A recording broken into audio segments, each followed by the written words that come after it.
So, good day everyone. Ito po yung continuation ng report ni Miss Ampaso. Example, talking, we all do it. Conclusion, it is human nature to speak. Language, like bipedal locomotion, is supposed to have involved, but people talk in a variety of different ways, different language of the world. So somehow we have to distinguish language as a capacity universal to the species, as a part of human nature from the capacity to speak this language rather than which belong to culture. Scientists insist on a universal architecture underwriting the human body in mind, thus a universal capacity for bipedal locomotion as distinct from the variety of ways in which people actually work, and a universal capacity for language as distinct from the ways people actually talk. In both cases, whether it is the way you walk or talk, cultural particulars are said to be added on in the lifetime of the individual through the effect of experience to be a basic constitution that is already in place from the start. No absolute attribute of humanity. Statement: a human being is born of human parents. Human nature to walk on 2 feet. How about handicapped people to communicate by means of language? How about deaf and dumb? Abilities to socialize based on a mutual awareness of self and others. How about autistic people? The search for absolute defining attribute of humanity is a hopeless endeavor, since whatever attribute you choose, there will be bound to be some creator born of man and woman in which it is lacking. The appeal to universal human nature in the name of evolutionary biology is fraught with contradiction, while insisting on the continuity of the evolutionary process. It also reinstates the twin distinction between biology and culture, and between evolution and history, setting an upper limit to the word of nature that human alone appear to have breathed. More than that, it asserts that human nature is fixed and universal, while attributing its evolution to a theory of variation under natural selection that only works because that individuals of a species are endlessly variable. That is why evolutionists find themselves in the curious position of to admit that whereas in the non-human world, biology is the source of all variability, having and difference, in the human world it is what makes all the same. For it is indeed the case that while affirming human unity under the rubrics of a single subspecies, we do so in turn that celebrate the historical triumph of Western civilization.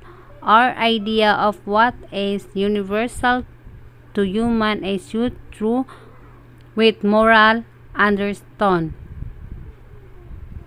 It is not hard to recognize in the suite of capacities with which all humans are said to be innately endowed, the central values and aspirations of our own society and of our own time: uprightness, intelligence, technological superiority, and so on.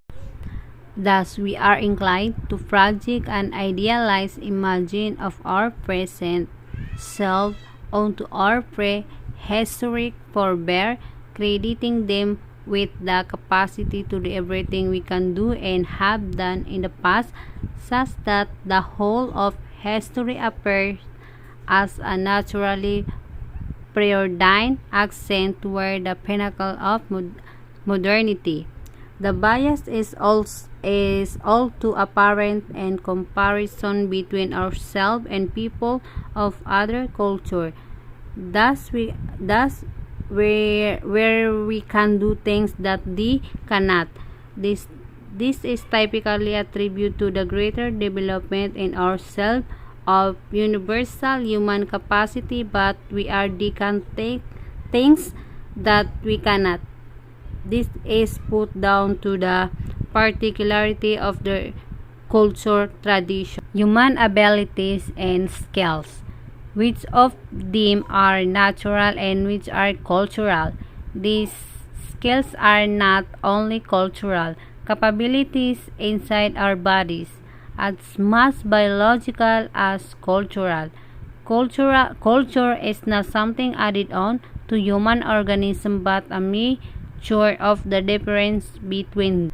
To sum up, there is no standard or universal form of human being. Humans of today are different not only from one another but also from their prehistorical predecessor, because characteristics are not fixed genetically but emerge within processes of development.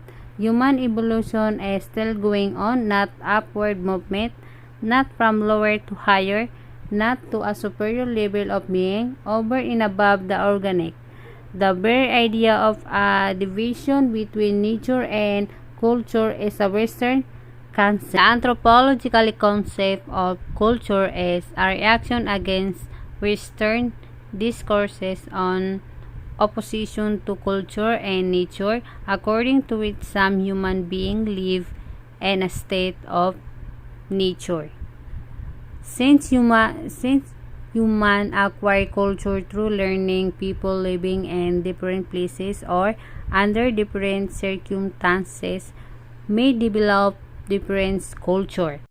Through culture, people adapt to their environment in non-genetic ways. That is, people in different environment will often have different culture.